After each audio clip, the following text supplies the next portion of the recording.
Welcome back, everyone, to the Black Carnivore podcast. I am really excited today to bring you Florence Christophers, who is she is the Kick Sugar coach. And I worked with her to help me beat my sugar addiction. And she just has an incredible amount of experience working with people around sugar and sugar addiction. And I think that she has just an amazing approach that's really going to be helpful for you. So today, we're going to talk about, what is sugar addiction? How do you know if you have it? What do you do? Is there a cure? Is it like a deadly addiction that you cannot recover from? And what to do, if you figure out that you have it, and how to proceed going forward. So, without further ado, let's dive right in.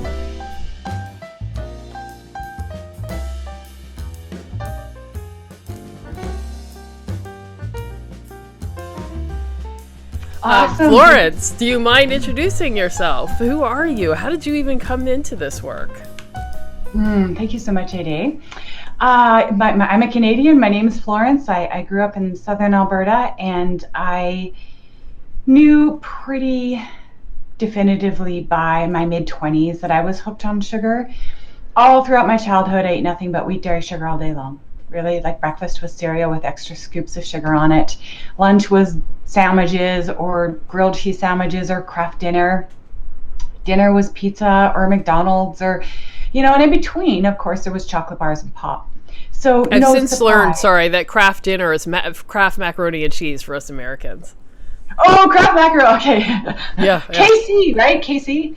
Yeah. Is that what you got? And so I just realized, looking back, that it's no wonder that by the time I was in my mid-teens, I was depressed.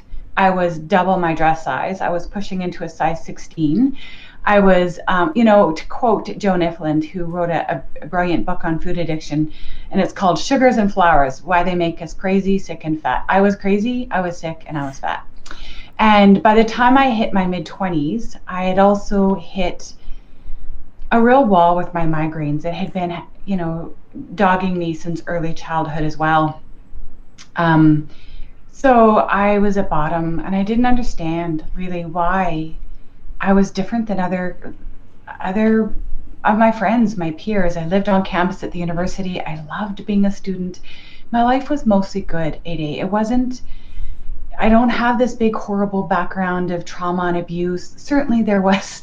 My parents divorced. It was painful. There were moments of trauma in my childhood, but nothing that could justify this extraordinary struggles I kept having with moods and with my health.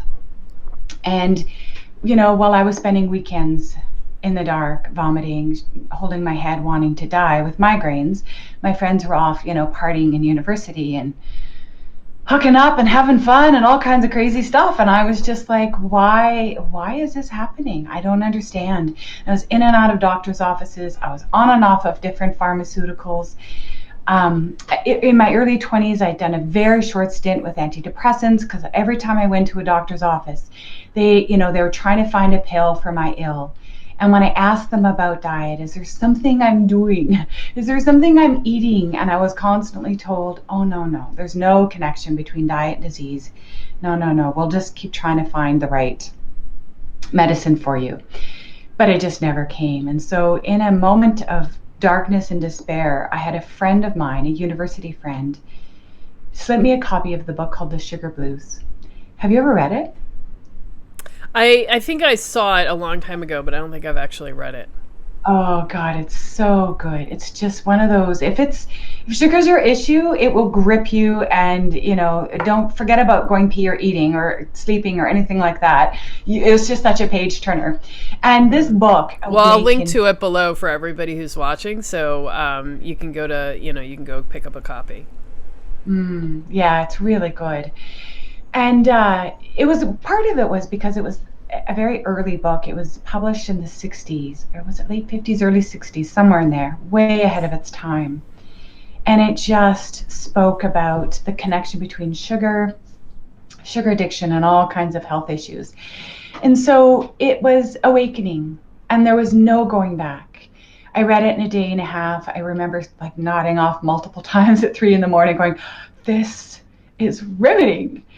I will say that when my friend slipped me a copy of the book saying, hey, maybe this will help you with your migraines, I rolled my eyes and inside thought, oh, God, that is so stupid, as if sugar has anything to do with my migraines. But the next time I had a migraine, I dusted that book off and got gripped and transformed by it, because once you're awakened to the reality that sugar is harming you, there's no going back. There just isn't. So the big question at that point becomes, can I moderate it? Can I cut back and minimize my consumption, just have it the odd birthday party or whatever? And if you can successfully do that, awesome. You're not an addict, but I could never do it, despite the most extraordinary motivation. And I'm a very, very high energy motivated person. And when I stick my head to something, I'm like a dog on a bone.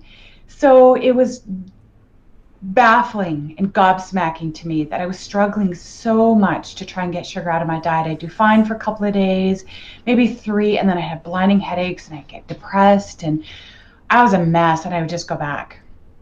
And then eventually I'd cobble together, 6 days or 7 days or 2 weeks, long stretches in between of binging. So I was discovering as I began my journey, once I was awakened to the reality, sugar is a problem for me. Or at least I was curious to know if eliminating or cutting back on sugar would help my depression, my migraines at this point, my skin issues, my acne, my infections, like all manner of falling apart physically. I was curious to know if for me it was going to be the needle that moved me in the right direction. And I could never cobble together enough days to really find out, right? It was just like I kept caving. So slowly at some point it dawned on me, and I remember it feeling like a pretty sinister moment when I thought, oh my God, I think I might be actually addicted to this stuff. Like, why is this so hard to just not eat it? Like, just be a whole food woman. And on top of which, I ate sugar, breakfast, lunch, and dinner all day long. Really, till I read this book and was awakened and then attempted to make changes. But I didn't binge eat, not really. I didn't start binge eating until I started attempting to take it out. So the classic, I started to diet, the diet mentality of deprivation, which leads to binging. So at one point I remember thinking, I wish I could swear on your podcast, but I'm like effed, because I am now not only still eating sugar, but I'm binge eating sugar, and I'm pretty sure I'm addicted, and I have no idea how to unhook myself. Like, if willpower can't do this, if my sheer determination and my profound desperation to get off this stuff, if only as an experiment to see if it could, save my life, doesn't work, what is possibly how am I ever going to solve this problem that just seems to be getting worse the harder I try? So truth be told, like everybody who uses the willpower approach, there's stretches where you're just white knuckling your way through, days and weeks, and sometimes it stretches into longer, like maybe some months. And then there's this little moment where I call the sugar dragon. The sugar dragon just gives you a little tap on the shoulder and says, oh, that cookie looks you've been so good. You could have a cookie now. It's a birthday party. It's Christmas. Yeah. You can have a bite. And then you have a bite, and then you're off and running again, right? And then you're like shaking your head going, this is crazy. But deep inside you is a hope that I think we all harbor, that maybe I'm not really addicted, and maybe I just need to try harder to moderate. Because I don't really want to give up sugar. I really don't. I don't love the idea of not having the convenience of it, the comfort of it, the sociability of it. So I'm just constantly trying to negotiate with sugar, and later on, decades later, actually, I met a man named Jack Trimpey, who was the individual that taught me the technique that finally set me free.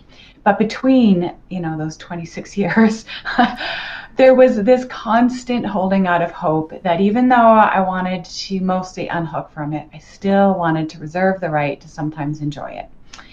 And I know now that all addicts are of two minds. that there's a part of us that's hooked into sugar. I call it a rogue pleasure drive. It comes from the limbic brain. It's a pleasure drive that's natural and normal in all human beings.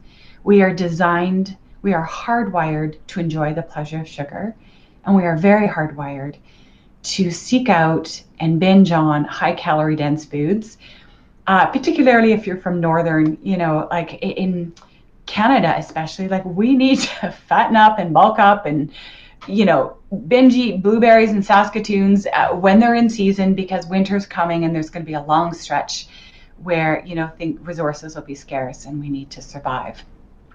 So that natural instinct is warped, it's hijacked, and we get hooked into this substance that the body thinks is really good and true and genuine pleasure and pro-survival. But it's been tricked. It's not.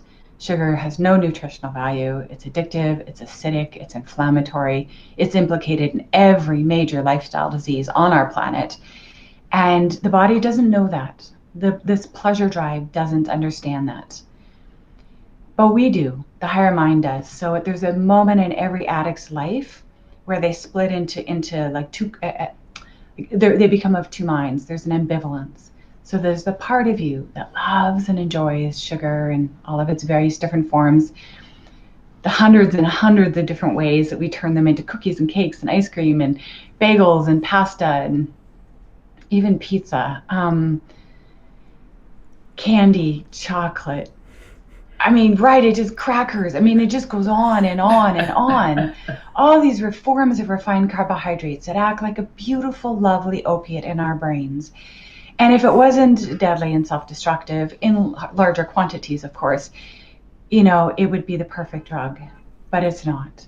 And every addict has a moment of reckoning when they realize that this great pleasure that they're hooked into is also profoundly self-destructive. And this second consciousness kind of splits off, and you realize, I'm of two minds. There's a part of me that desperately wants my freedom. I want to unhook. I never, ever again want to put this stuff in my body, because almost every sugar addict that I've worked with is very knowledgeable on nutrition, because we're profoundly desperate to try and understand what in the heck is going on with my body. Like, how I know I need to do better. I hope to God it doesn't have to do with giving up sugar. So maybe I'll try everything else on the planet: supplements, drugs, exercise, meditation. I worked with shamans. I did hypnotherapy. I did therapy. I did cognitive. I did everything except please do not take away my sugar from me. And then there's a moment of reckoning where you realize it has to go, right? That, the higher mind that can see rationally the truth, the big picture, that sugar is a pleasure, but it's also self-destructive. And the pros of eating it and the cons, are no longer in the favor of pro, right? Like the pain it's bringing is greater than the pleasure it brings. And that's the tipping point where every addict truly begins in earnest to try and achieve their abstinence, their forever freedom. So for me, my early 20s, I read the Sugar Blues just through sheer willpower, reading every book I could, struggling through. I eventually probably got my diet down to about 80% whole foods. It got better and better, month over month, year over year. I ate more whole foods. I fell more in love with whole foods too, right? Originally, chicken and broccoli and salad was like boring. Oh my God, where's dessert, right? The good thing is that, week over week, month over month, year over year, I managed to improve my diet. Originally in the early days, I just started to bring in more of the good whole foods. And then eventually I started to upgrade the kinds of sugars I was eating. I fell for every single sort of marketing trend. Agave, the new, healthy sugar. Oh my gosh. I felt a coconut sap and, but eventually I started to crowd out the really white refined carbohydrates, and my migraines got better and my skin got better. There were definitely improvements in my mood. Like I definitely experienced benefit, but not completely.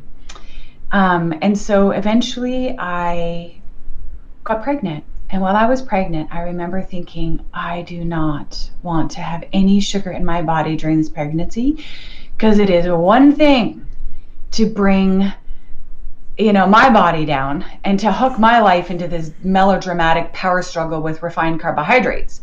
But I'll be damned if I'm bringing my baby into this, right? So I was almost impeccable during pregnancy. Twice I ate sugar. Once was pumpkin pie at Thanksgiving, and I was so sick because maybe if I'd left it at one piece, it would have been fine. But no, I had to have 3/4 of the pie. Oh my God. And that was not a success. I felt awful after. And then the other time I had a cheese sandwich, and it was only because I was really in a pinch and I was really hungry. And I ran, actually. I was a long distance runner through from my 20s on. And I ran till I was 8.5 months pregnant. And so I was hungry. When I was hungry, I was hungry. I was feeding for two. And I just grabbed a sandwich because I was on the fly and I couldn't find something healthier. And I had a blinding migraine. And I remember seeing so clearly, Florence, this is the longest you've ever gone, month over month, just eating whole foods. And the minute I put it back into my body, it was so clear how impactful it was. So, I mean, those are the kinds of moments of truth that you never unlearn. There's no going back, right? I knew that there was only ever the freedom I was seeking, that I was never going to stop until I figured out how to make that happen, even though it was just a grueling on again, off again situation. Eventually, I opened up my newspaper. Oh, sorry. So Sky is born, and I'm equally determined not to drip sucrose from my breast milk into my baby. And I really, really, really tried very hard not to do that. But in the second year, so I was good for the whole first year. I was on mat leave. I had time to make all my meals and sleep and nourish and spend time with my daughter Sky. And then in year number 2, I got hired at the university to be a professor. And I was longer nights and I was tired. And when I drove back from the university a couple times, I would stop and get cookies. And I would feel so guilty and so bad. I'm sitting with Sky and I'm nursing and I'm thinking, oh, honey, I do not want to set you up for this struggle with sugar like, I have. And in a moment of desperation, I got down on my knees, and I was not a woman of faith. I was always kind of agnostic and curious, but never really landed in any kind of faith or church. And I was pretty much praying to my shoes. I just thought, if anything out there can hear me, please, I don't want this. I really am tired. I'm done with this bullshit. I just want to eat whole foods. Why is this so hard? This is not right for Sky. She deserves better. And I'm doing my best, and I don't know what else to do. And at that point in time, literally, I had counted. I had 11 or 12 different strategies that I had tried, from therapy, hypnotherapy, 3 different types of hypnotherapists, or 3 different occasions, years and years apart. I worked with a shaman who thought I was crazy that I was trying to unhook from sugar. She's like, really? I get drug addicts and alcoholics, but I've never had someone saying they're hooked on sugar. I'm like, well, I'm not going to be the first, because I can't be the only human being with this problem. Yeah. And she helped for a bit. Everything worked for short stretches, but nothing worked long term. So the day after I had this meltdown and I was on my knees praying to who knows what and who knows where, I opened up the local newspaper, and inside was an ad for it was a 12-step program for food addiction. And it said something like, do you have food cravings, and do you binge eat refined carbohydrates, and are you a yo-yo dieter, and blah, blah, blah, blah, blah. And I'm like, yes, that is totally me. So I called the phone. His name was Ron. I got a guy, his name is Ron, and Ron and I hit it off, and we were chat. And he goes, Florence, you just need to start to come to meetings. I'll meet you there tomorrow night. We have a meeting. So I went there. And for the next 2 or 3 years, I got sugar sober. I ate nothing but whole foods for almost 3 years. I weighed and measured every morsel. I went to 3 meetings a week. I called my sponsor every morning, and I did 12-step meetings, or programs. It's called an AWOL, where we walk through the steps. And yes, I was sugar-free, and I was abstinent. And the miracle it created in my life is indescribable. No migraines. My stage 4 rosacea cleared up. I had extraordinary energy. I got underweight, but I lost any sort of weight issue that I did have. I was clear-headed and joyful. And I took my level of fitness to the next level. I became a triathlete. So life was good, and I watched people come in and out of our class and our, into our meetings, and also experience miracles. I watched diabetics reverse diabetes. I watched people who'd been on antidepressants for decades come off it, high blood pressure, all of it. I saw it happen. But what I didn't have in that program is I had abstinence, but I didn't have freedom. And there was a little tiny part of me that despaired that I didn't want to have to go to 3 meetings a week for the rest of my life. I didn't want to have to work so hard with my food all the time. I didn't want to be so afraid of relapse. Like if I make one small move wrong, or, it wasn't freedom. And I was grateful, but it wasn't what I really wanted. What I really, really wanted was to be able to just not eat sugar and not think about it. Just like a cigarette smoker who breaks up with cigarettes, 5 years, 5 years later, doesn't wake up and wonder if they're going to smoke that day. They're like, thank freaking God that is over. I cannot believe I was ever hooked. You couldn't pay me to eat it, drink it, smoke it again, right?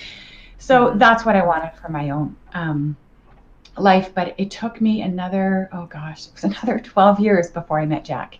So I was about 34 to 37 when I was in my 12-step program, and then I was 46. So again, 9 years before I met Jack. And he was a speaker on one of my Kick Sugar summits. And he taught me a technique that comes out of the... So you started the Kick Sugar Summit even when you were in the 12-step program, and you didn't start this technique until later. No. So I was in my 12-step program in, that would have been early 2000s. So 2002 to about 2005, 2006. Oh, no. Yeah. And then I started the Kick Sugar Summit in 2015. Oh, okay.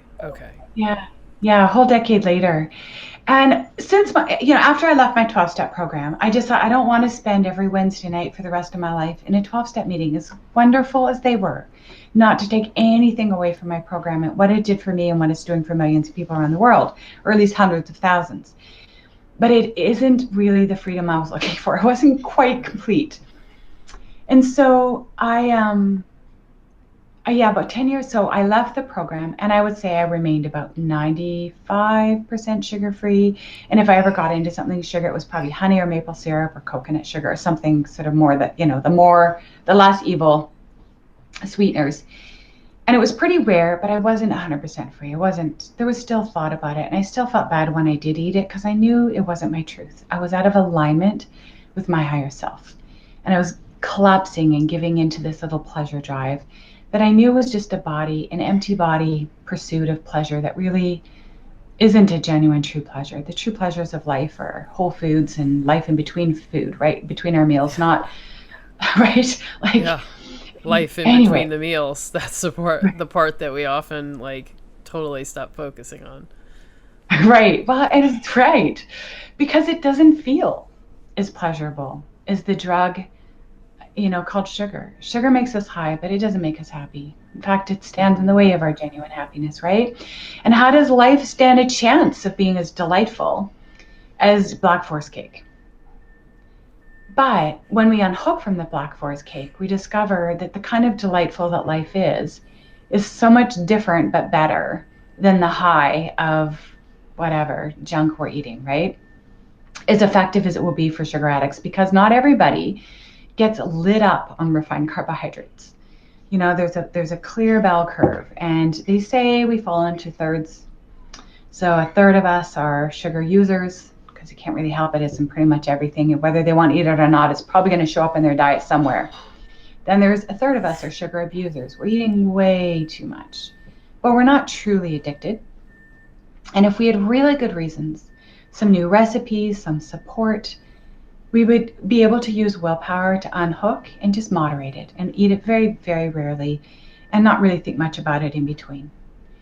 That's the second third. And then there's the tip of the bell curve, the sugar addicts. And we're ones that light up like Christmas trees. Bing, bang, bang, our dopamine spikes, our serotonin spikes, our endorphin spike. We can prove it in science now unequivocally. And it's a beautiful, lovely high that's legal, We can still drive cars. What does that mean, light up? I mean, for, maybe for people who don't know, what does that feel like? What is it that we're talking about? It's peak neurotransmitter experiencers. So for me, when I eat sugar, I will often get more social. Actually, you know how alcoholics describe it's their social lubricant? I get more social, I get more chatty, I get more affectionate, I get more optimistic. So there's a brilliant, brilliant book written by Dr. Kathleen de Maison, and she, I think it's called Potatoes Not Prozac. She's also got another book called The Sugar Addict's Total Recovery Program. They were some of the very first books that came out with the science around sugar addiction. And in it, she talks about how there's sub-serotonin states, there's optimal serotonin states, and then there's unnaturally elevated serotonin states. Your body wants to be at optimal levels of neurotransmitters at all times. And whenever we're too high or we're too low, it either opens up receptor sites or it closes them down. In the case of sugar addiction, what happens is these refined carbohydrates come in, they help tryptophan cross the blood-brain barrier. In the case of serotonin, that's what helps boost serotonin, and serotonin rises in our brain. And when it rises above base level, she goes, here's the classic symptoms of someone who's got elevated serotonin happening. They're chatty, they talk very fast, they're social, they're the life of the party, they're funnier, they're more courageous, they're more optimistic. Yes, you should be feeling that, but in a very regulated way, in a very just good way, not like I'm high on something kind of way, right? When we combine dairy, which is casomorphine, which not everybody's as sensitive to, but if you are, it's another beautiful little drug like opiate impact on your brain. So when sugar addicts combine dairy with wheat, that has gluteomorphine in there, which is a protein. Both the protein in dairy and the protein in wheat both act like opiates. And if you can research this, it's clear as day, it's out there now. Not everybody's sensitive to wheat as an opiate, but often sugar addicts are.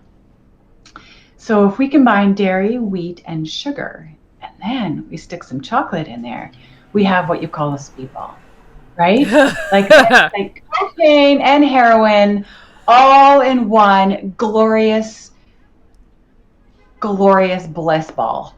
So Black Forest cake, my all-time favorite. I would eat it for breakfast, I would eat it for lunch, and I would eat it for dinner every day if I could. I consider it a complete meal.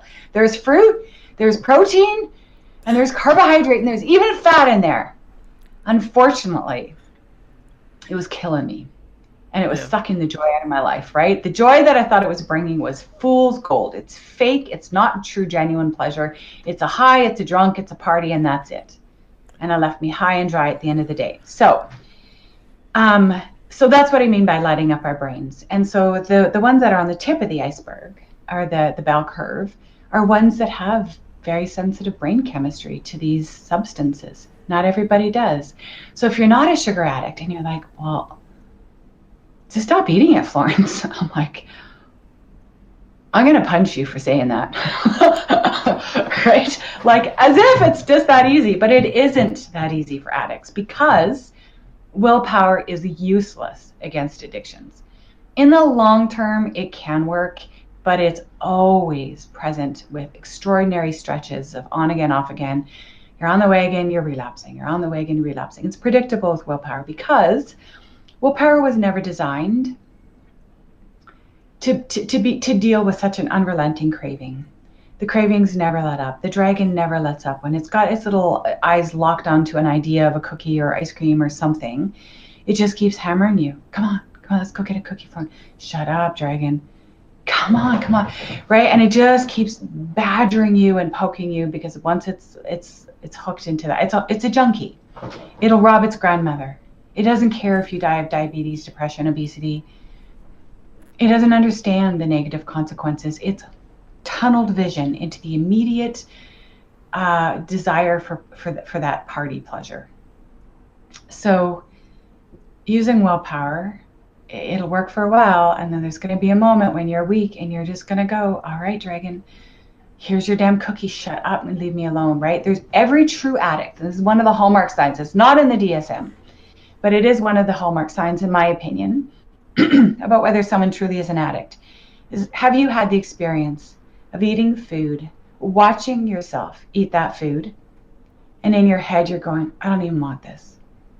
It's like you're you're not even getting pleasure out of it. It's like, you know, you're just giving into that unrelenting pleasure drive that's just pestering and badgering you. So eventually, in 2015, I was watching this fabulous documentary called That Sugar Film, which is on Netflix. And in the middle of this film, have you seen it? No, I haven't. Oh gosh, you should go. Oh, you got a treat out for when movie night. You'll enjoy it. Yeah, it's a musical and it's really well done. And Damon in the middle is traveling around somewhere in the Midwest, I believe, and he's going to this small town where kids are given Mountain Dew in their bottles. Kid you not. And I just want to, like, gosh, it just makes me want to amp up. I want to talk to the UN. I want to go to the World Health Organization and say, let's do this, please. We need to protect children from these companies that are pouring junk into kids, robbing them of happy, healthy childhoods. It's tragic and disgusting. All in the name of profit. And the millions of, if you think about it, and I do far too often, the millions of dollars that food giant companies spend on research and development to figure out what exactly is going to hit our bliss point so that we become incredibly addicted and hooked on their products. If we put those millions of dollars to help solve world hunger, like, there are people starving, like literally starving to death. And like, it is just so wrong on so many levels. Anyways, so in 2015, in the middle of this film, Damon is in a small town somewhere in America, and he's talking to this 18-year-old kid who had Mountain Dew from the bottle from birth, and all of the teeth in his head have gone rotten, and this dentist needs to go through in his little mobile truck and yank all these kids' teeth out. And I just thought, oh my gosh, that is so sad and wrong. And Damon says to this kid, hey buddy, now that you know Mountain Dew rotted the teeth out of your head, like, are you going to stop eating sugar? And this kid looks at him, and I grab the remote and I pause it, and I'm like, Sean, that's my husband, that's it. No, I'm so frustrated. I'm so happy people are talking about sugar, because I've been talking about sugar for 30 years, and I was the freak, when no one was like, what in the hell, shut up, Florence, it's fine, I like my cookies, go away. Now people are talking about it, but they're not talking about addiction. They're not talking about how hard it is. Mm-hmm. This poor kid's totally hooked. Like, as if he's just going to go, yeah, I think I'll never eat sugar again. He's not going to do that, Damon. So I paused the remote and I said, that's it, Sean. I'm gonna put on a summit. I'm gonna put on a conference, and it's just gonna be about sugar addiction. It's gonna be for sugar addicts, and we're gonna help each other unhook from this stuff so we can become whole food men and women, and we'll show those food companies. Anyways, so I did. So that was 2015, but I was still really about 95% sugar free. And in that first summit, I met Jack, and Jack taught me a technique that I have, brought forward. I brought forward to you. And he's been using it for about 20 years in the in the drug and alcohol recovery field. Incredible. He's actually had heroin addicts do work with him, and they just put down the needle and they just walk away. He's had alcoholics put the plug in the jug and walk away and never return. It can be really, really dramatic and very effective. And the beautiful thing about it is that it isn't willpower based. It's really about a quantum shift in consciousness. And once you can see that you're of two minds, that there's a teeny tiny part of you that's hooked into sugar that doesn't see the big picture. It just sees the pleasure and the party. But you see the big picture, and that little teeny tiny rogue pleasure drive doesn't actually really care about you. If you think about the image of a smoker who's had lung cancer, or let's say mouth cancer or throat cancer, I've seen these people in my own life, and maybe people have only ever seen images, but I've seen people who've stood outside of hospitals with, with a hole in their throat, smoking a cigarette through the hole. They're that addicted. And I remember feeling so sad for them, because to me, I looked at their faces and they looked ashamed and self-loathing. Why would I keep smoking when I know that this has caused my mouth cancer, and it's expensive, and I stink, and I hate myself? Because I want to go over and throw my arms around them and say, because you didn't learn Jack's technique, because you don't understand that it isn't a character flaw. You're not broken.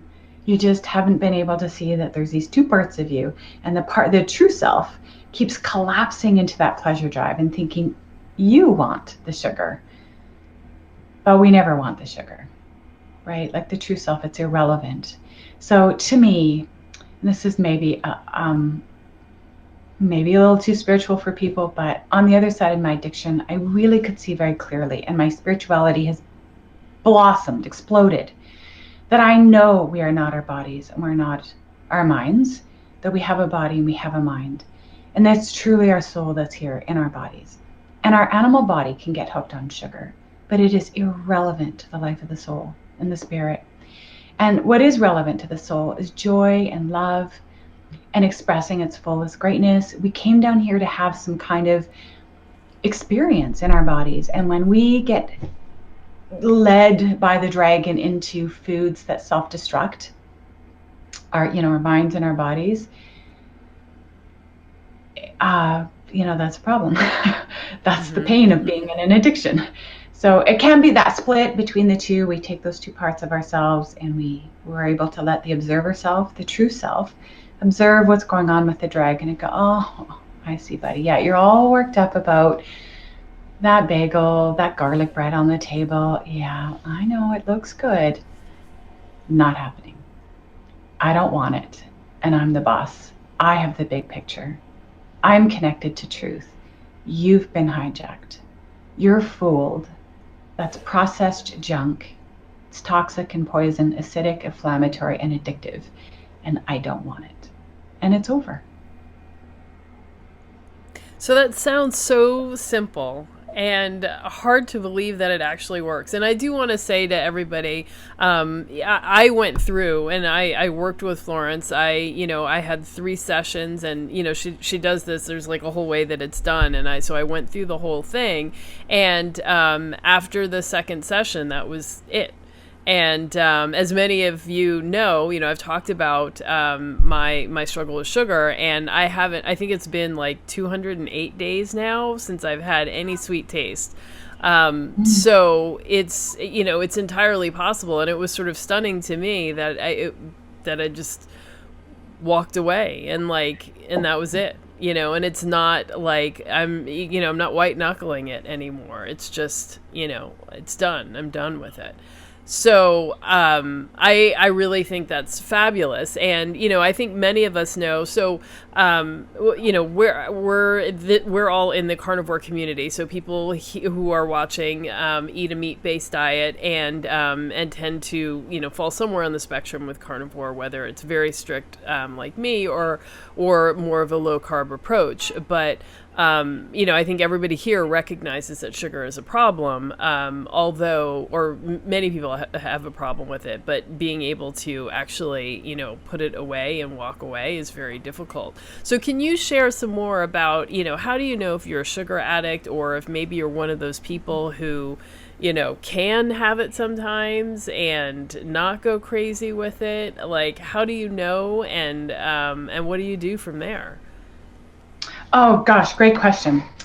Okay, great. I could maybe share, I could share my screen. There's, in the DSM-4, which came out, gosh, I forget what year it is. I know there's a DSM-5. And in both of those books, it's the Diagnostic Statistics Manual that psychologists and psychiatrists use to diagnose mental illness. That's a really strong term. I think that's the truth, though. Yeah. So, I mean, we should be honest. Like, that's the first step in any addiction, right? Is to be honest about what's happening and recognize it. Yes. And I think maybe we could reframe it from mental illness, because there's so much stigma in that, to brain illness, right? It's just our brain that gets hooked into, it just responds to these refined carbohydrates like they're an opiate, and you do or you don't. And one of the things that I teach in my course is it is not a character flaw. It's, you could have had, we all fall on the continuum to the extent to which there was abuse or trauma in our childhood, all the way to I've had clients that really had very loving, peaceful, they considered their childhoods almost charmed, but still are addicted to sugar. So the common denominator amongst all addicts of any, whatever the addiction substance of choice is that it lights up the brain. If it doesn't light up your brain, you are never going to become addicted to it. And if it only just a little bit lights up your brain, if you are in an emotionally distressed state, you don't have really great stress management or self-care skills, you don't know how to love and nurture and self-soothe without substances, then you will probably find a different addiction than sugar if there's only a slight lift in your brain chemistry from the consumption of it. So the two most common features of sugar, of addicts of any kind in terms of the brain response is it really fast, and is it very intense?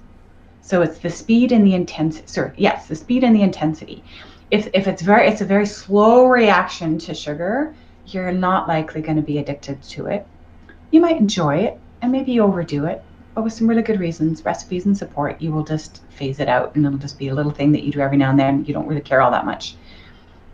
And if it's the intensity is kind of mild, like there's a slight lift, again, you're not likely to be predisposed to becoming truly hooked into it. So basically, the DSM has, I think it's about 9 different questions, and I'm going to ask them, and everyone can kind of pause and answer for themselves. Do you find that you need increased amounts of your favorite sweet foods or drinks to achieve the desired effect? Do you experience withdrawal symptoms when you stop eating or drinking sweet foods and drinks? That's also known as detox symptoms. So if you go 3 days without any refined carbohydrates, do you have a headache? Are you tired? Are you irritable? Those are the 3 most common ones. Do you binge eat on sweet foods and or drinks? That's called loss of control. Do you experience a loss of control over the quantity of your ingestion of sweet foods and drinks? Sorry, that's another way of saying loss of control. Do you eat or drink sweet foods and drinks more often than you like? So do you kind of have it in your head that you just want to have it every now and then, but somehow it just keeps sneaking back into your meal plan? Do you find that you crave or have persistent desires to ingest processed refined carbohydrates and drinks? Have you experienced unsuccessful efforts to cut back or quit? Have you noticed that you spend a significant amount of time, energy, or money in securing your favorite junk foods? Have you gone out in the blizzard to go and get your favorite junk food? Have you... I have absolutely done that for both cigarettes and for candy. Okay. Yeah, literally in a blizzard. Oh my gosh. That's why I love you, AD. Totally. Yeah. Absolutely. And every addict has done it. We've pulled food out of the garbage. Crazy, crazy stuff. Do you spend more time than you'd like recovering from the consequences of your consumption of junk food or processed carbohydrates? So it could be because you're tired. You have headaches like me, where I'd waste whole weekends trying to recover. I don't know. Maybe you get into a funk or something like that, or you can't get off the couch. A sugar hangover? Yes. Yeah. Totally. Has your social, occupational, or recreational activities been reduced or canceled because of your consumption of refined carbohydrates? The way I like to think about that, if you ever passed up a party to stay home and sit on the couch and eat Haagen-Dazs, and do you continue to eat and drink processed carbohydrates despite knowledge of persistent physical and or psychological problems that are likely to have been caused or made worse by the consumption of refined foods?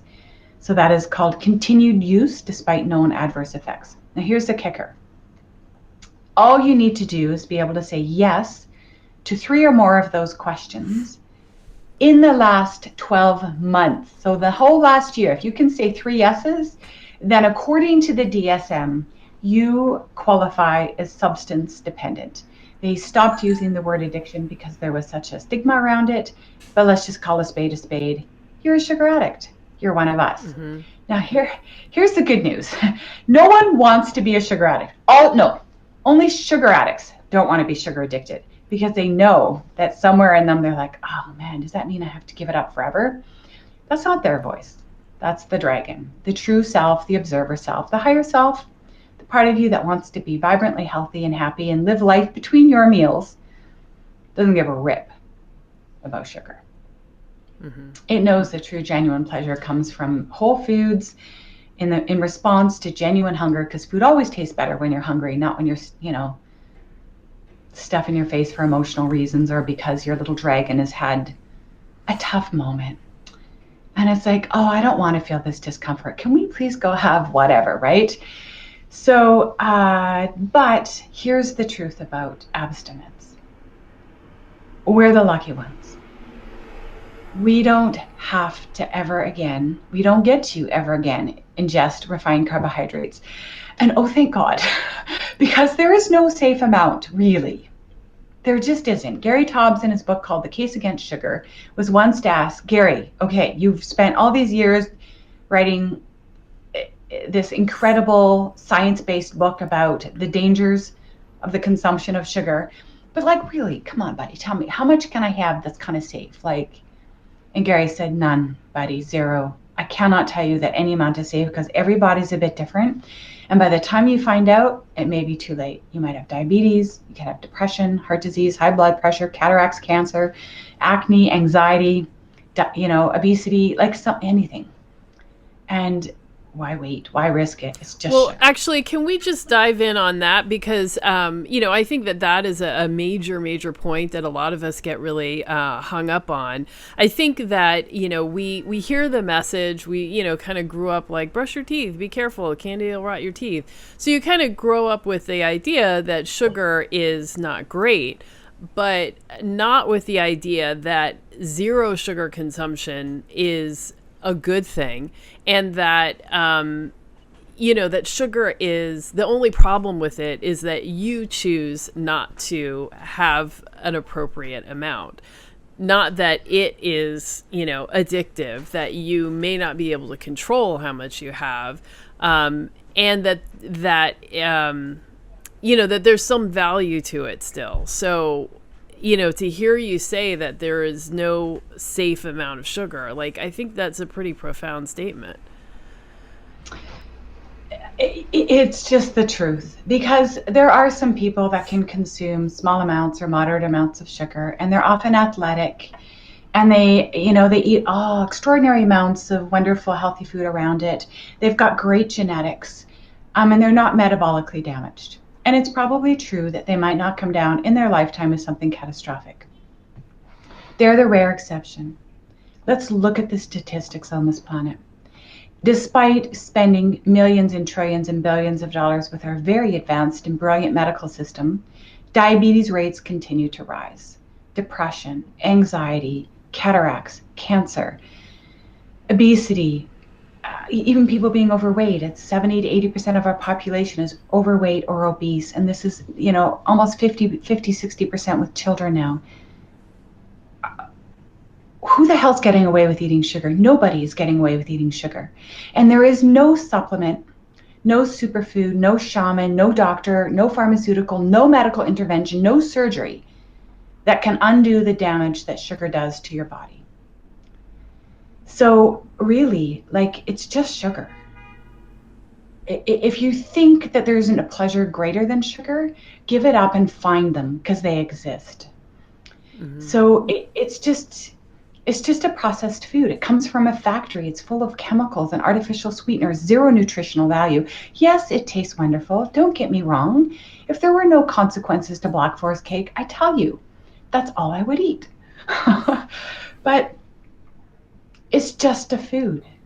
And there's definitely a difference between eating whole foods and you're looking at your plate, and for carnivores or high paleo, right? You enjoy your beef and your steak and your chicken and your turkey, whatever, and it's lovely. And you thank the meal and you move on with your day. And you're not looking for your meals to be the great pleasure of your life. It's there to nourish and strengthen your body and keep you healthy so that you can go do your soul work.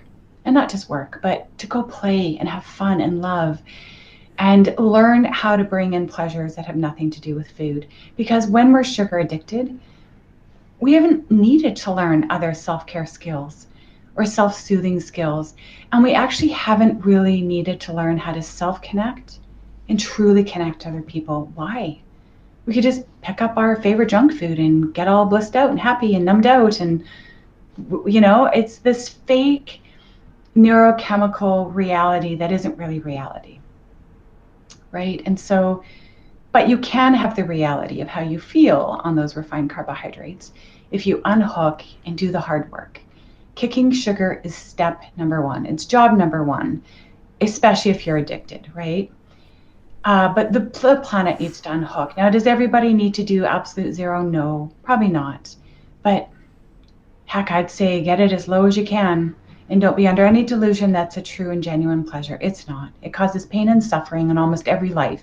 And even if you're thin like I was, like after I was almost a size 16, I've showed pictures to some people and they're like, that wasn't you. I'm like, that was me. Like, I was just a big brown butterball. But after I took up running in my 20s, and I swear to God, running saved my life, because when I look back, I had this persistent desire for my body to move because I'd get all jacked up on sugar. And if I hadn't been burning it off, I swear to God, I would have had cancer in my 20s or something, right? Like diabetes. But I was doing long runs and I was definitely burning off that sugar. It doesn't mean that you can undo the damage that sugar does through exercise. You cannot. I was still, I eventually developed rosacea and I still had bladder infections, and et cetera, et cetera. It still damages the body, but I wasn't overweight. So you can look at someone like me who looks radiantly healthy and happy. I'm eating sugar and it looks like I'm getting away with it. It was a lie. I wasn't, right? That it was still triggering migraines and mood issues. And life is so, so, so much better unhooked from these refined carbohydrates.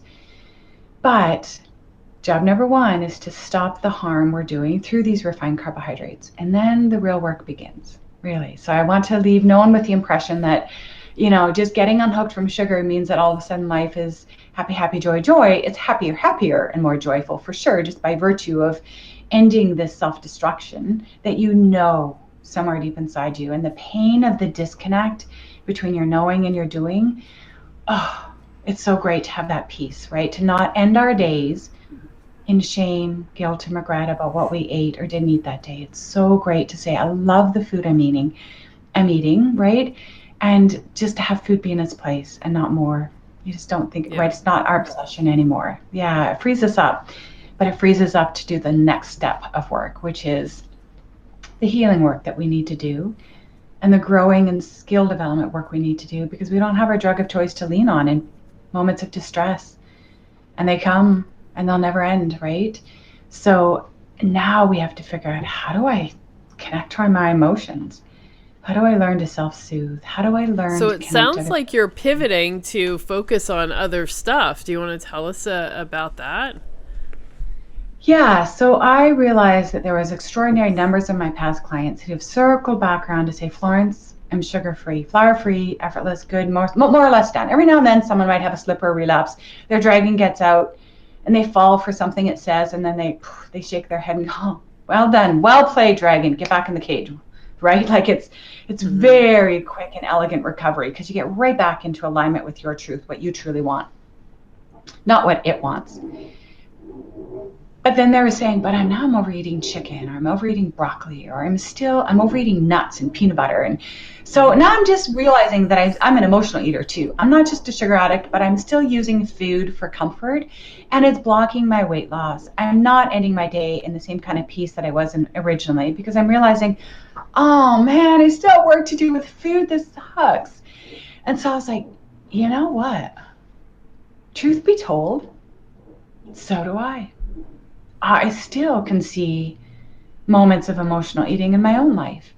And that was really profound for me, because I thought, gosh, I've done some of the work that I need to do on the on the other side of my own addiction.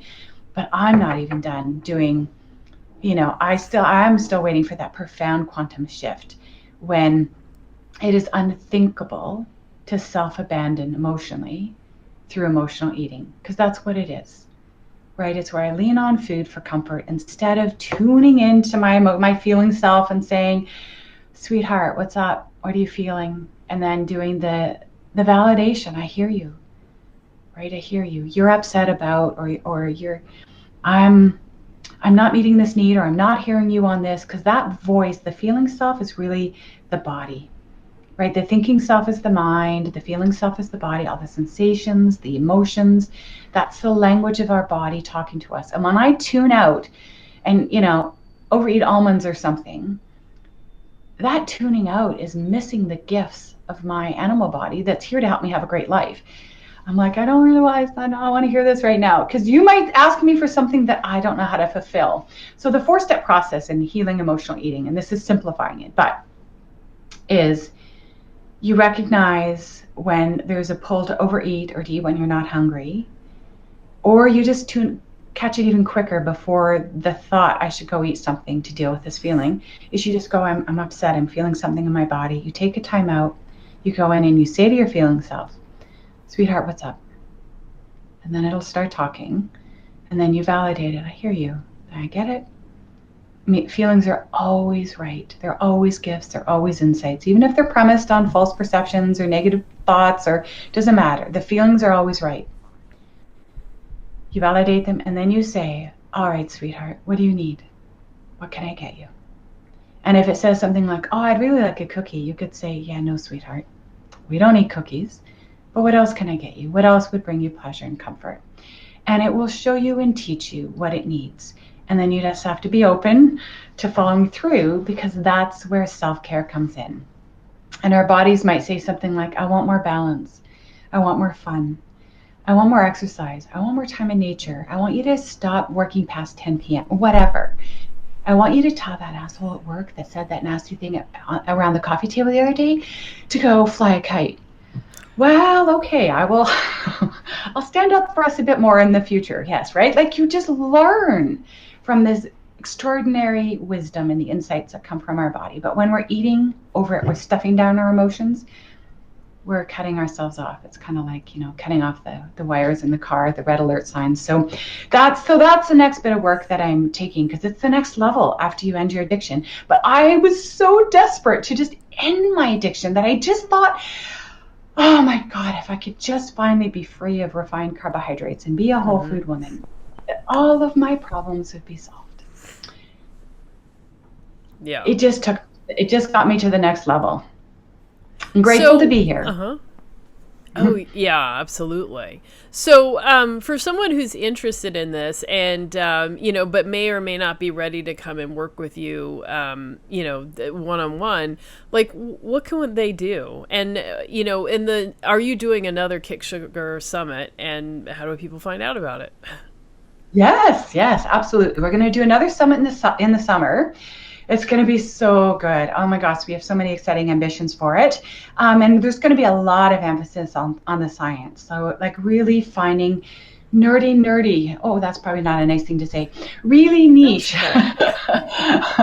little experts that are in their labs, like, really discovering the intricacies of how sugar damages our body, and bring them in, because the science is so helpful in arming our rational brain that knows better but wants a little science to have some confidence to be able to say to the dragon, you're just wrong. It isn't no big deal. It isn't just one bite. It isn't benign and a pleasure. It's a fool's gold. It brings pain and misery to the world, almost without exception. It's just a matter of time and certainly the quantity ingested. So it just helps you see through the lies of the dragon. So that's going to come up in this summer. I am doing a summit in 2 weeks, actually, on February 1st. It's called Overcome Emotional Eating. And that really explores, it's really ideal for people who aren't sure they're addicted to sugar, but they're probably fall into the sugar abuser category where they overeat it. And one of the great mistakes that sometimes, more in the keto world perhaps, but you can fall for the idea that these artificial sweeteners are okay. Oh my gosh, that is my second mission. Please don't fall for that. They're chemicals. They come from factories. They don't come from nature. They're not meant to be in our bodies. And even if they taste sweet and they're low calorie, or give your head a shake, right? It's an absolute industry lie that they're harmless. And I don't care What if the about like science. monk fruit or stevia or Lacanta, those things, xylitol? I feel the exact same way about all of them. They're processed, they're concentrated, they're refined, they come out of factories. Now, there is some monk fruit apparently that can be less processed. But if you look at the work of Cindy O'Meara out of Australia, From Lab to Table, she'll say it's a joke if you think stevia is natural. You can go get the powdered stevia leaf if you like. That's a whole food. If it isn't a whole food, be very, very, very careful because it can trigger cravings, and anything that's sweet on the tongue can spike insulin. And once you spike insulin, you block weight loss, but more importantly, and this is like absolute science now, there's a doctor named Dr. Richard Cantley, Cantley, and he has received millions and millions of dollars for his research. And his research was in cancer. And he shows, and he was one of my experts on my Kick Sugar Summit. And he said in my interview with him, sugar causes cancer. And I remember feeling really uncomfortable. Like, Dr. Cantley, you get millions of dollars in grants. Like, I said, are you sure you want to say that? Because I'm going to air this to tens of thousands of people. Like, I said, won't that get you in trouble? And he said, oh, no, sorry. I believe I was clear. Sugar causes cancer. And I can show you the pathway unequivocally. And then he starts rattling off all these enzymes and blah, blah, blah, blah, blah. And he said, but what's also important to know is that I cannot give cells cancer in a petri dish with just sugar alone. I have to bring, if I have to bring in the presence of insulin. No insulin, no cancer. They work together. Wow. That's like Yeah. brand new information. Yeah. Gobsmacking. Wow. Yeah. So sugar raises anything that spikes insulin can predispose you to cancer. But because sugar is also acidic and depletes your body of the minerals it needs to help keep your body alkaline, so it's sugars,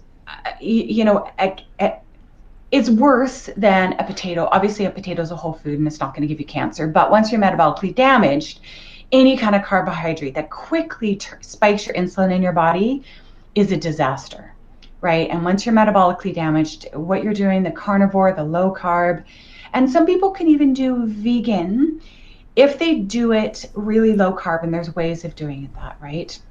Mm-hmm. Certainly, they're getting great results in that field too, as long as they're not, they're whole foods and yeah. Anyway. So wait, one more question about the cancer thing though. So for the person who is not addicted to sugar, they're a sugar user, and maybe even an overuser just because it's so ubiquitous in our society, even if they're not addicted to it, they still get that spike of insulin just by the nature of the sugar. And so they're still susceptible to getting cancer, even if they are not addicted to sugar. Is that right? Well, I don't know about the cancer piece. What he does know is that because white refined sugar is so acidic and it leaches the minerals out of the body and the bones, it is uniquely implicated in the etiology of cancer. I don't know that he's done the research on these artificial sweeteners, but we do know that they do, sweetness on the tongue can spike insulin, but again, everyone's unique. Right. And the more metabolically damaged you are, the more likely that is to be true. But there are probably people that are occasionally eating xylitol and erythritol and stevia, and they might be just fine. You might be just fine. Mm-hmm. Well, I meant just sugar in general. So the person who's not addicted to sugar but is still using it, they're still susceptible to cancer. So, I mean, I get sometimes people who are like, well, I'm able to, eat low carb, but I can have, sugar every now and then or once a month or twice a month, and it's not really a problem, and I'm able to go right back on the program. I don't know, that there's anything that needs to be said about that. But it sounds like what you're saying is that sugar by itself, regardless of whether you're addicted to it or not, has this negative impact in your body. So even that person who's able to stay slim and, they more or less keep their blood sugar under control most of the time, still, it can still be a problem. That's pretty scary. Yeah.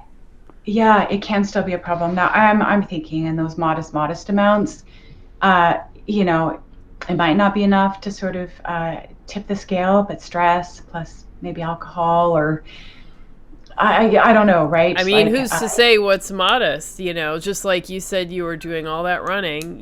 People. There are people. I mean, I have to remind myself that thinness is not the definition of health, and so there are people who, for whatever reason, just don't gain weight, but the sugar has an impact on them in a different way. So maybe they have migraines, or some have depression, or some have various types of mental illness, and so I don't know. It's just something that I wonder. We gotta remember that sugar is a problem in a lot of different ways. Yes, absolutely. Yes, it's not just about weight.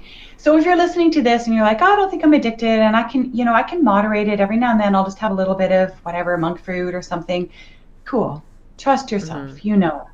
Everybody who's an addict or everyone who's an abuser that's overusing it knows they need to cut back and potentially even just let it go, which isn't going to be a big deal to abusers and users because they're not hooked into it. It's actually more or less irrelevant to them. If they have a good reason to give it up, they just let it go. So if that's you, then just trust yourself because the addicts know it burns in us. It keeps us up at 2 o'clock in the morning. There's this as much as the dragon keeps hammering us for its little drug of choice, so does the voice within us. It's quieter, but it just keeps saying, please unhook, get unhooked from this, right? And it never goes away either. So that's why there's this constant tension in addicts that we eventually, it's just impossible to ignore. We just keep trying to get free because it's our truth. And if you have it, you're one of us. There's ways through, absolutely.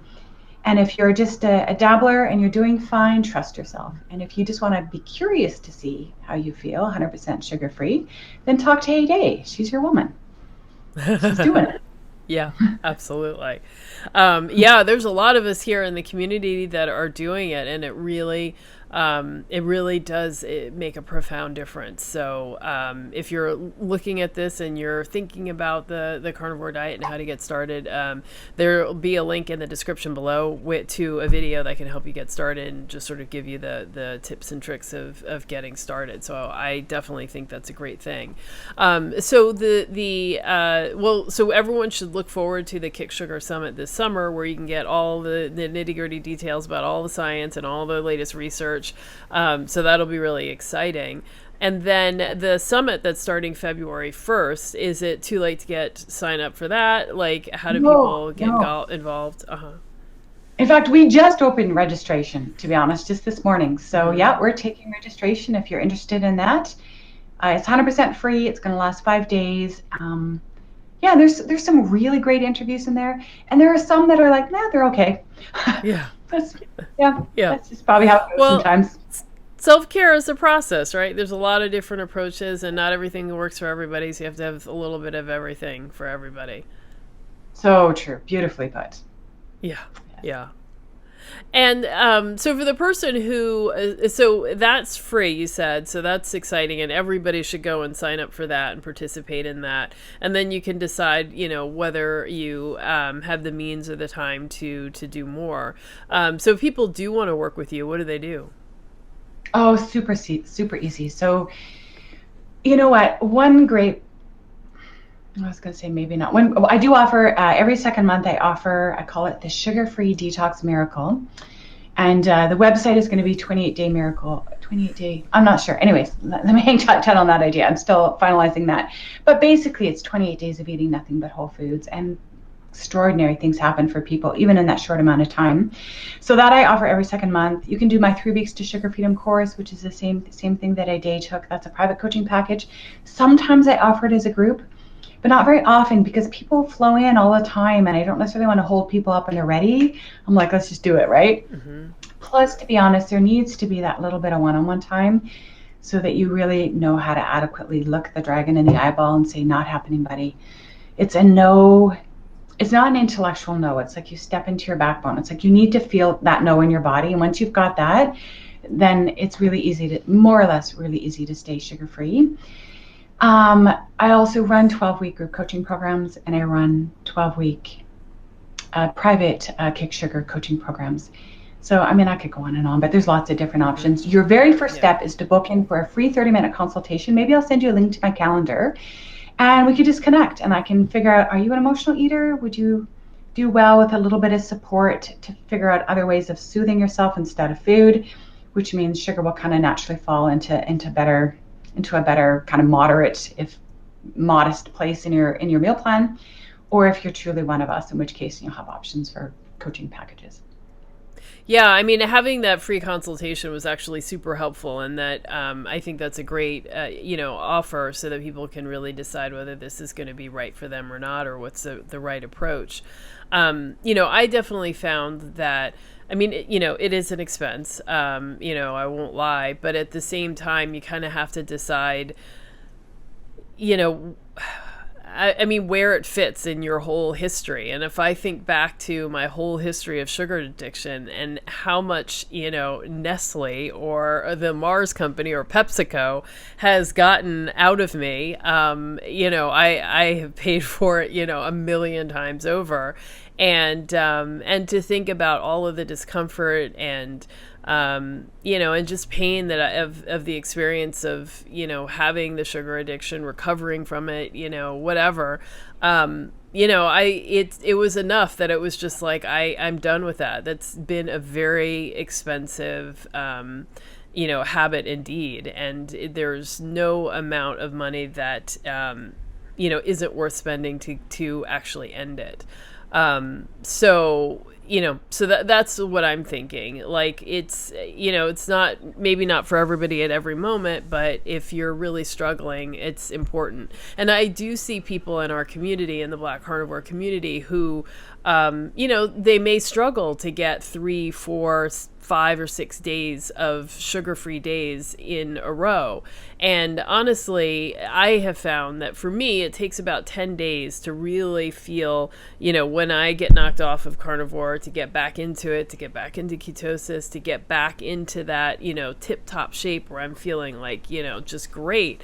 It can take a while. And so if you can only get 3, 4, 5 days before you have another little sweet thing, it's hard to, you really can't get forward enough. So for that person, I wonder what, that person just needs to work with you. Like, that's it, right?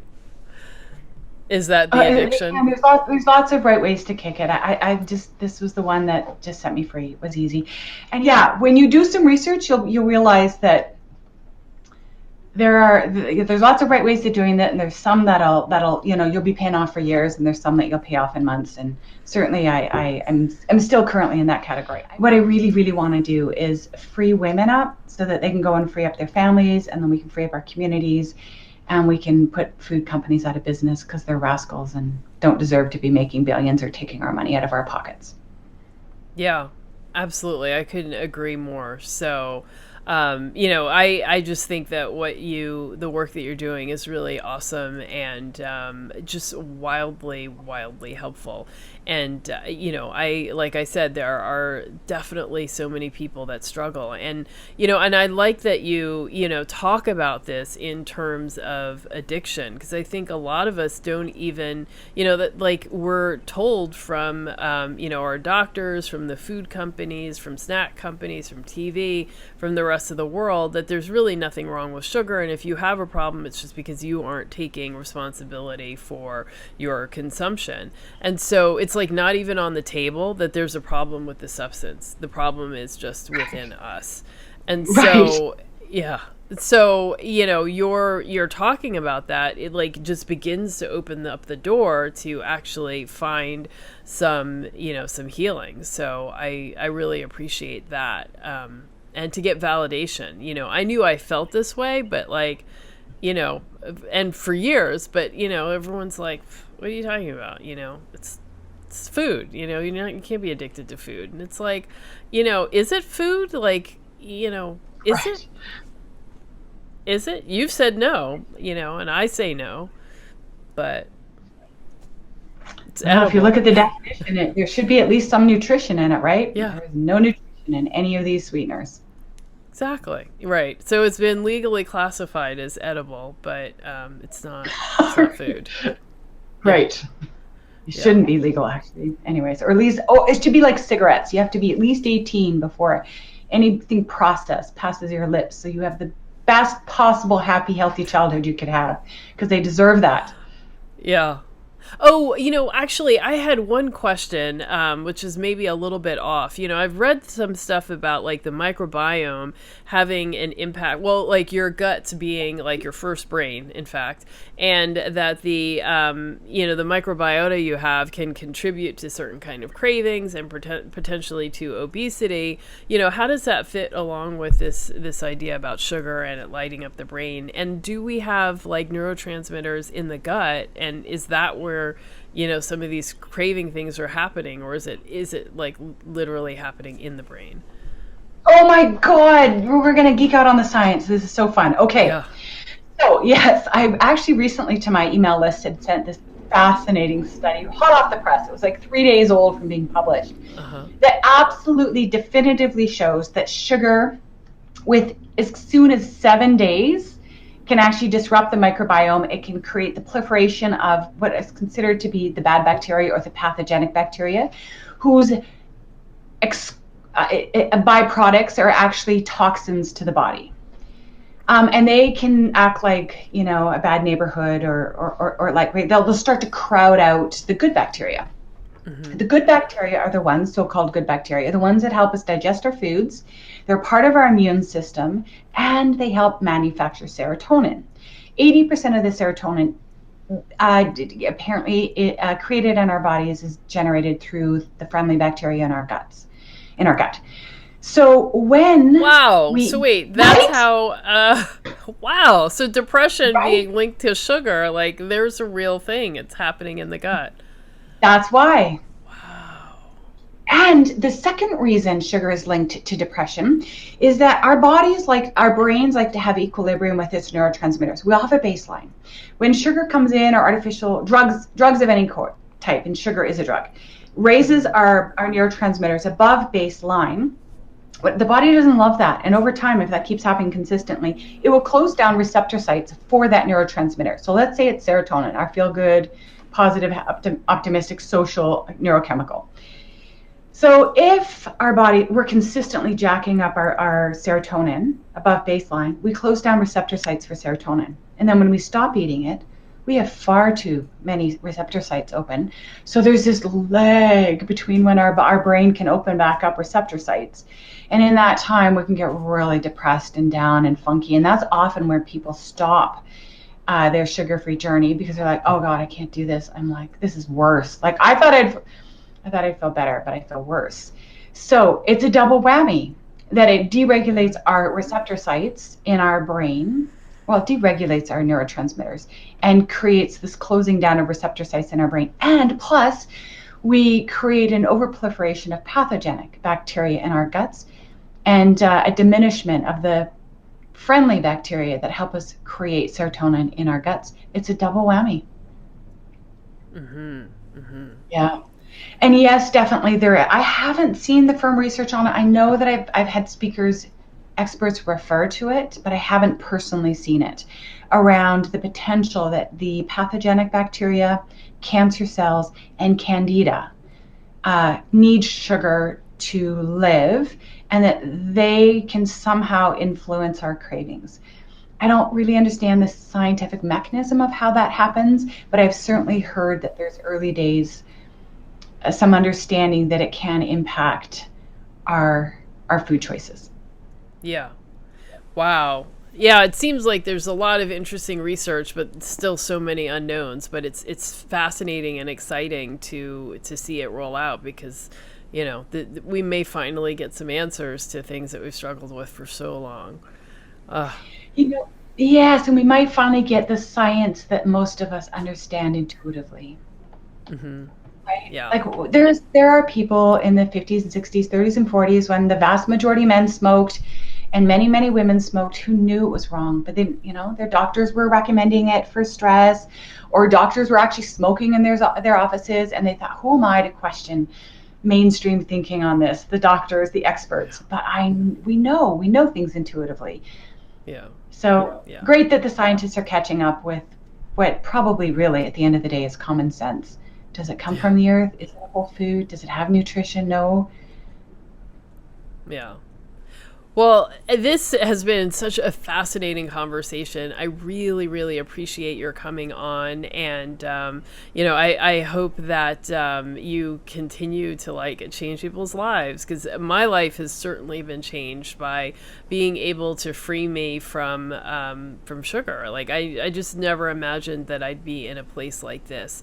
And like you, I've been sugar free for longer periods, but to not be struggling with it is brand new. And so I really can't tell you or thank you enough for what you've done for me. And I hope that those of you out here, Black carnivores who are struggling and looking for more assistance, I can't recommend Florence highly enough. So definitely check out her site, and I'm going to have lots of info in the description box below. It has been wonderful to talk to you all tonight. Thank you, Florence, and I look forward to talking to you again soon. Thank you so much, AJ. Bye-bye.